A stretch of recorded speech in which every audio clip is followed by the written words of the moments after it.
as you make your way up the driveway, the clearing is off that way, and then the driveway snakes this way. So right in the middle, your focal area is the pines that we cleared out. So your line of sight extends quite a way through. We took a maple tree down. You can see the stump of it right there. We took a maple tree down right here because that tree blocked the view over there. So it blocked this way. And I think having the pines, the full width right there, so there's the width of the pines, having it like that wide, the driveway going this way, but our eyes are going that way, it gives it a very unique, very pleasing, I guess you could say, pleasing visuals as you come through here. Your eyes want to travel this way, but you have to focus this way on driving. It makes it interesting. So as we get up here, you can see through, if I can move my hat, you can see through, and that's where the shop will be, over there. Over there, I don't know if you can see how much stuff we have staged over there, but anyway, your line of sight is quite a ways that way. But something cool that I was working on today is this over here. So we have a culvert put in the driveway, so all of this water can snake around the driveway, come through the culvert, and exit this way. But when this was created, there's some extra culvert cut off. We're gonna pull off to the other side of the property for use on a four-wheeler trail. But when this ditch was put here, it was only a small bucket width from an excavator. And I thought, you know what? If it starts to get a little clogged up to where I need to drain that out, having it full width of the tractor would be better than having it the full width of just an excavator bucket. So I got down here, and one thing led to another, and created a new trail. So this will be a mud hole, an absolutely horrible mud pit for anybody who dares to go through it. Not me. I'll only drive this when it's dry. But when it rains, of course, that culvert is going to fill all of this. In the dry season, I'll still be able to scrape it and clean it out with a tractor if needed. But my friends who like to get muddy when they ride, I don't, they can have this trail. That's fine. It's kind of wavy, so water's not going to continuously drain, but the entire thing is deeper than what the excavator trench was. And the excavator trench stopped, I believe it was right here is where it stopped. So I went up a little bit in elevation, got up on this little bit of a higher spot. Eventually I'm just going to keep dragging this whenever I can with the box blade and get it deeper and deeper and deeper. That way it drains best as possible. It actually slopes off a little bit over there, and over there you probably can't see it, but there's a kind of a ditch that goes this way. There's one that feeds this way and then goes that way. So it'll all drain if I can get the lowest part of the trail that elevation.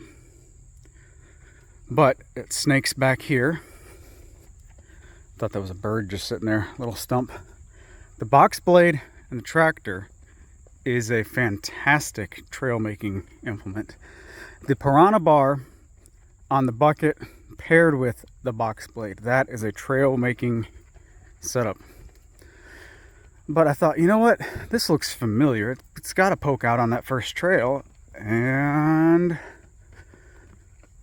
here we go. So this is the very first trail that we cut on the property, part of the perimeter trail, and it opens up to these big pines. This is an elevated platform, so all of this right here is probably 3 feet higher than over there, and probably 4 or 5 feet higher than over there. It dips down quite a bit. And I bring that up because right here would be a great primitive camping spot, or maybe a nice spot for a primitive hut of some kind, little cabin, treehouse, something, because it never floods right here. It'll never flood, always good drainage. And then also, if we want to do tree houses, well, there's plenty of huge trees, pines, hardwoods, take your pick. Plenty of huge trees.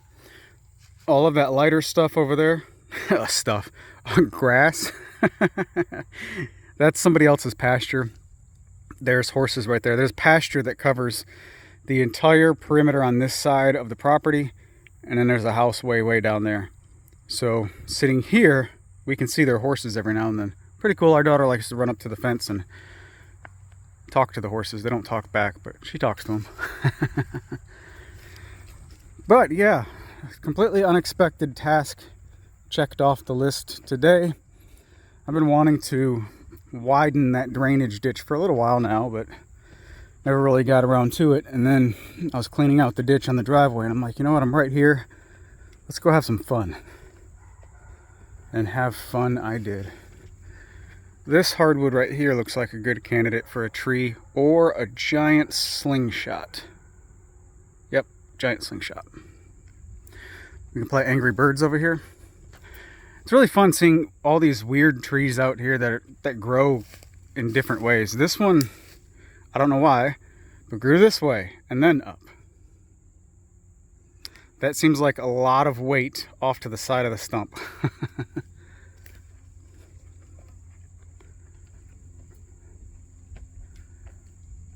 Pretty cool trees. I love looking at trees. So interesting how different they can all grow. Or how similar they can all grow. What a coincidence. Large, small, almost like they're mirrored to one another. That's pretty cool. All right. Anyway, going back, up there is the thinned pines, the mulched pines. That's what I need to start calling them, mulched pines. Over here is the culvert. Yeah, this is still pretty wavy. Water's not going to make its way back here just yet.